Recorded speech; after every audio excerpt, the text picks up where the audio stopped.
It's not like we didn't know, Alex, is it? Never trust a hippie. Look what they did. Well, I mean, you know, not only do they smell, but they also steal your money. And it was ever thus. It's certainly been that case since at least Woodstock. So, well, I want to expand on that, though. You got a lot of useful hippies that mean well, and they all got mad once the banks ripped them off and didn't turn it into a big park. They just hated the people that owned the property, but now they're even more mad, but they're not marched up to the front of the city council anymore and told they're angels. They've been, many of them, banned from even speaking in Austin at the council. Worse, Alex. You could be living in California. I mean, that truly is a green Marxist paradise, isn't it?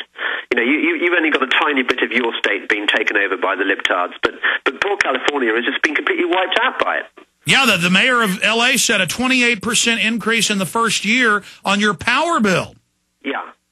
I think you may have to encourage California to secede from the rest of America and allow it to go bankrupt and allow them to stew in their own juices and see the error of their waves, and then, you know, get a proper governor in, a sort of Reagan-style governor who brings them back from the brink. But instead, James, California, as you know, well, the UN talks about this, tax havens, they want to make all the rest of the country like that. And they say, oh, this socialism will only work once no one can run. And that's what the New World Order is a globe run by these people where there's nowhere to run, because wherever the hardworking people go, that becomes a wonderful place. And wherever the parasites are, vampires can't feed on vampires. Hello? James, is your phone cut? I was saying. Sorry, no, I thought you'd gone. I thought I'd lost you. No. I was saying vampires can't feed on vampires. No, I know. And who would have thought? You know, 10 years ago that the only place in the world safe to flee to now is Canada. I mean, Canada is about the only country in the world which is not buying all this eco-fascist nonsense. And the reason is that they're sitting on loads of oil, and that they live in a country which is so cold that no way would any government get away with enforcing the kind of fuel bill hikes that we have to accept in the rest of the world, because, you know, people can afford to heat their homes. And I'm afraid to say that America, Europe, even Australia is going down this greeny sinkhole. I'm not sure how we escape from this. Well, the good news is they've been exposed as frauds. Briefly, because you've been chronicling this, there's a new scandal every 2 or 3 days as big or bigger than the ClimateGate emails. And now I was reading last week where the UN's going to Hollywood saying, save us. No one believes us anymore. Obama can't get his bill. Why?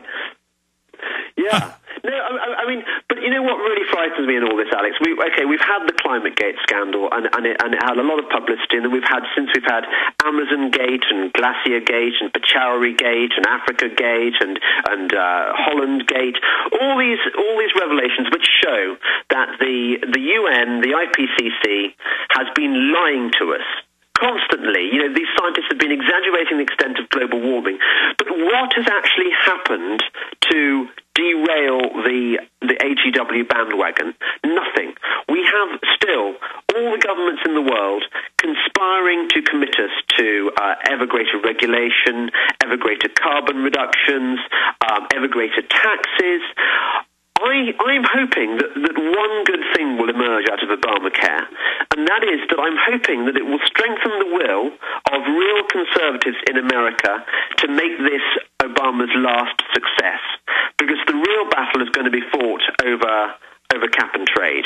That's the battle you've got to fight and win. Well, I agree with you. I mean, if people think government grabbing health care is bad and the IRS to enforce it, compared to the multi-thousand-page bill that's already passed the House, home inspections, if you don't fix your house in 1 week, no judge, no jury, the government can just take your home, going to jail for light bulbs, batteries, trash inspectors.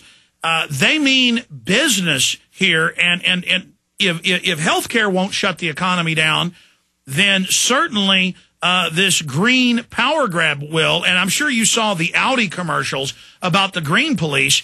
The mayor of San Francisco, where that was produced, said, this isn't a joke. This is what we want to do. We want to turn hordes of authoritarians loose. If you, America, this is my message to you. If you lose the battle on cap and trade, if cap and trade passes, the world is doomed. That is it. You've got to make sure that Obama is a one-term president, number one. And number two, you've got to make sure that the guy who replaces him, or girl, or maybe, does not buy into this watermelon nonsense, because it is going to be a disaster. Okay, but hold on. Gordon Brown, heading up the G20, says they're going to have a world constitution of banks. They're going to raise the money for climate taxes from the nations unilaterally outside of legislation, and that this is just the way it is. Obama agrees. What do we do when they just lawlessly do whatever they want? Well, I think what we have, at the moment at least, is the power of free speech. And I know that a lot of the ideas that are discussed on your show and discussed on the internet are very different from the kind of nonsense that our governments are conspiring to tell us. That gives me hope. Every day I get more and more emails from people who understand the nature of the problem. We've just got to make our voices heard. You know, I think the Tea Party movement has been a very, very important part of that. You know, people are saying enough is enough. We don't like big government, whether it's being imposed on us in the name of conservatism or in the name of liberalism. You know, I sometimes think that the big parties are all conspiring together. They all believe in big government, and we don't. We're sick of it. We're sick of taxation. We're sick of of course, they're government bureaucrats and politicians. They get more power out of a bigger government. Stay there. Final segment with James Delingpole. Then we're going to Annie, Brian, Don, James, Matt. A bunch of calls, and I'm going to chronicle the entire health bill from top to bottom and boil it down. Also want to hear listeners' solutions to defeat this at the state level. James Delingpole's our guest. I'm Alex Jones, Infowars.com.